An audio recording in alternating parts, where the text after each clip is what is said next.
Hello mga friends and mommies over there. So, welcome back again to my vlog. So, na-miss niyo ba ako? So, alam niyo ba, sa mga oras na to ay gustong-gusto ko talaga humigop ng mainit na sabaw. Kaya, ngayon ay magluluto tayo ng tinolang halaan na merong hipon. So, mga friends and mommies, parang kakaiba siya, no? So, anyway, ang lulutuin ko ngayon ay first time ko rin itong matikman. Kaya, yung mga ingredients na ilalagay ko doon sa pagluluto ng tinolang halaan na may hipon, so ididiretso ko na lang. Okay, so sa mga friends and mommies there na hindi pa nakapag-subscribe sa channel ko, please subscribe Gracia Noyes Vlog para updated kayo sa lahat ng mga videos na i-upload ko. Okay, so let's start!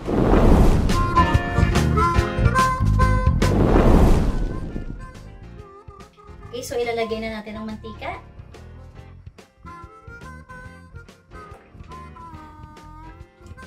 So, painitin muna natin.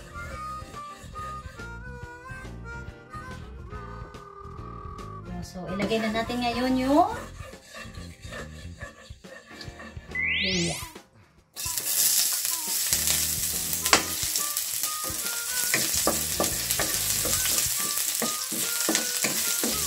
So, hintayin muna natin medyo maluto ang luya. Pwede na to. Then, sunod natin ngayon yung bawang.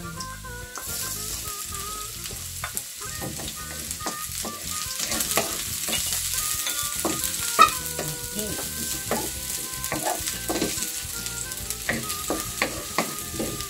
And, sibuyas.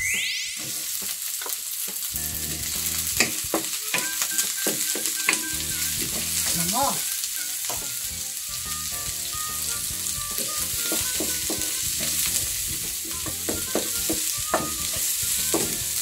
Okay, mga friends. Sunod na natin ngayon yung halaan. Okay. Ayan.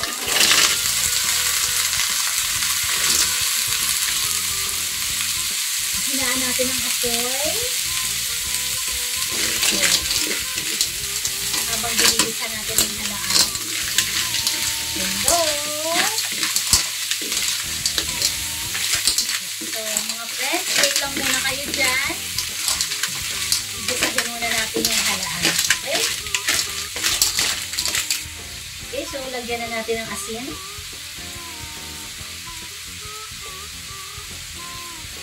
And paminta.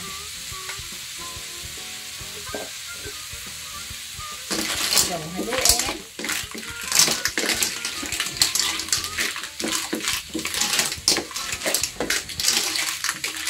Haluin lang ang haluin.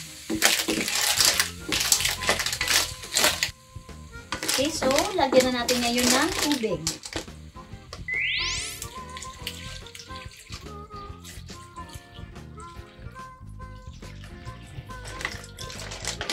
Ayan mga friends, kasi gusto ko talagang humigop ng sabaw. So dinamihan ko ngayon ng tubig.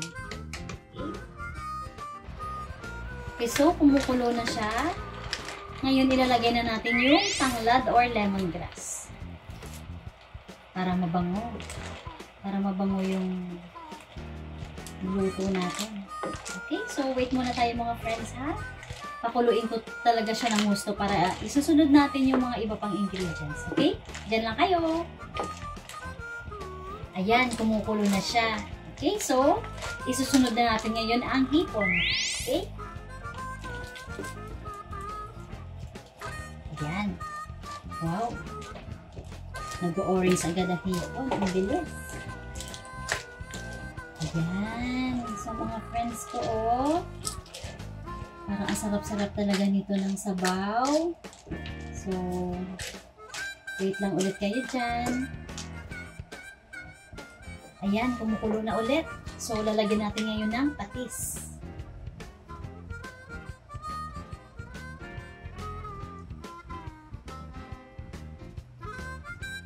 So, ang mga nilagay kong ingredients mga friends, mga, yun nga, sabi ko, tinatansya ko lang to ha. So, nasa sa inyo pa rin kung ano talaga ang gusto ninyong lasa. Kasi ito sa akin, okay na sa akin ito. Okay, isusunod natin ngayon ang malunggay. Lalo na to. Super!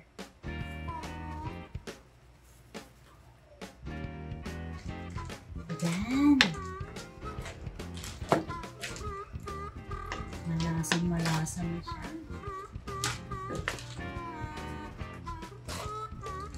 Okay, malapit na siya mag-perfect. Perfect ang lasa. So, ilagay na natin ngayon ang onion leeks para mabango yung niluluto. Ito na.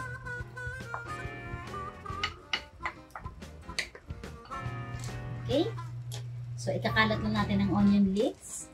And, ilalagay natin ngayon yung celery green. So, ito.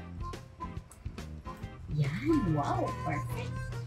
Okay, pakuloyin na natin mga friends. And pagkatapos nitong kumulo, okay na siya. Pwede na kainin. Okay? Okay mga friends, this is it. Luto na ang ating tinolang halaan with hipon. Okay? So, first time ko dito matikman. Kanina, katulad ng sinabi ko kanina. So, eto na siya. Alam niyo ba, naaamoy ko yung tanglad, yung mga sangkap na nilagay ko dito. Okay? So, marami rin ako nilagay na hipon. So, okay na. So, titignan ko yung sabaw para sa inyo. Ito na siya. Okay? Mainit-init.